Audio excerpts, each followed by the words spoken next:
it looks like you're not ready to learn with us right now. So I'm going to ask you to go back to your seat.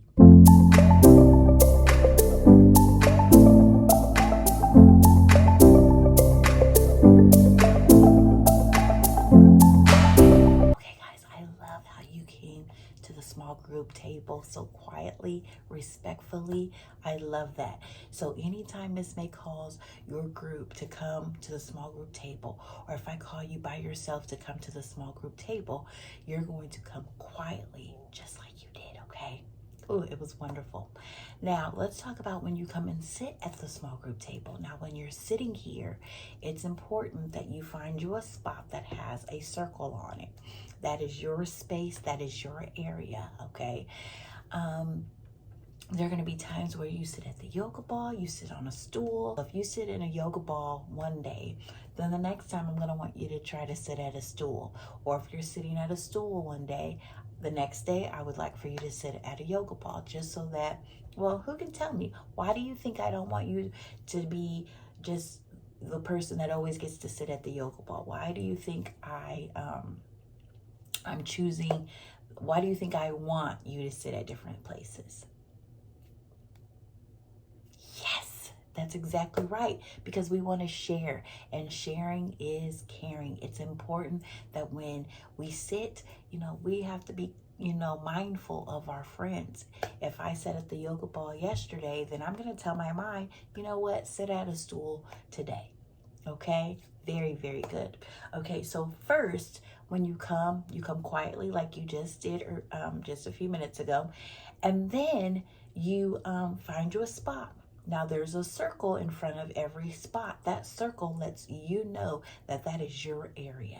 Okay, you got to be very respectful of people around you, and you have to understand that that is your area. Okay, so anytime you're working with things or reading to me, that is your area, okay?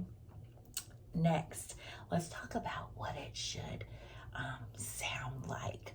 How do you think you should sound when you come here to the small group table? What should it sound like? Yes, it should be very quiet, not where we're not talking at all, because we have to talk because we're learning, but very soft spoken. Do you notice how Miss May is speaking very softly compared to when I was teaching the mini lesson at the carpet? Yes, there's a difference, because I don't want to disturb those that are working around us, and I don't want you to disturb them. So it's important that we use a very soft voice when we're working here in small group. How else is it going to sound like? Like if our principal or somebody came in and they wanted to look around and observe what we were doing, what would it sound like to them if they came and listened to our small group? Correct. They would be hearing learning. So if we're in small group during math time, they're going to hear about what? Yes, they're going to be listening and hearing about math. What about reading? Yes, they're going to be listening and hearing about reading. What about writing? Yes, they're going to be hearing about writing, that we're learning. That is the key. We're always learning. Very good. So we're not going to be sitting here and just talking about what we're going to do at recess or what we had for dinner last night, or we're not going to be doing that. Not for a long period of time. I might ask you a question like, how was your night? How did it go? But for the most part, we're always going to be working hard during our small group. So we talked about, okay, one, walking quietly and quickly to the small group table. We talked about making sure we're being mindful of the seats that we choose. Okay, because sharing is caring. 3, we talked about our space. Wherever you sit, there's no assigned seat. So wherever you sit for that day, that is your spot during that time of small group. Okay.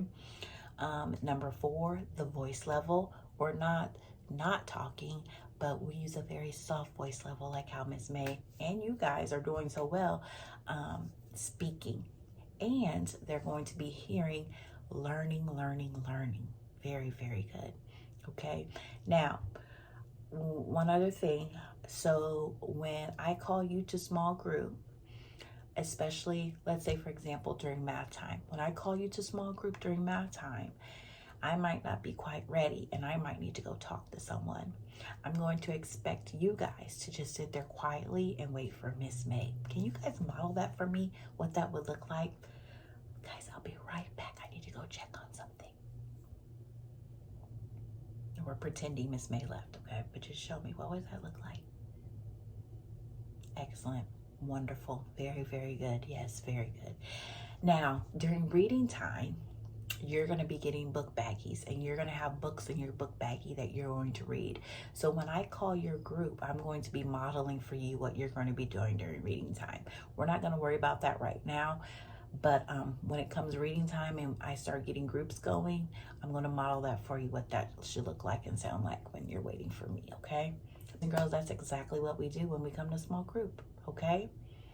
All right, guys, you may go to your seats. Thank you. Okay, teachers, I hope that helps you with modeling what it should look like and sound like during small group time. I always model what it should look like, what it should sound like when they come to small group to me. We don't want to disturb the people, the other friends that are working that aren't at small group, and they're just learning what the expectation is basically when they come to small group with me. In the past, I will be honest, if a child has been disruptive or disrespectful or just not into it, I remove them from the small group, because basically what I tell them, it looks like you're not ready to learn with us right now, so I'm going to ask you to go back to your seat, period. And I'm going to tell you, kids do not like that. So many kids, I honestly don't know a kid that does not like working with their teacher, unless the teacher must be just extremely mean. But kids love coming to small group working with you. And when I've had to dismiss a child for that day during that small group time, oh, it is just heartbreaking for them. So just a tip, if you find a child, don't waste your time correcting a student over and over again. I give them a warning. Now it looks like you're not quite ready. So I'm going to ask you if you would please get yourself together, or you're going to be asked to leave. And then I go back to what I'm doing. Now, if that child continues, I'm going to ask you to go back to your seat because you're not ready. Period. And I'm done. I don't call them back up later and reteach what they missed. I just document what happened and I keep it in my iPad and I move on.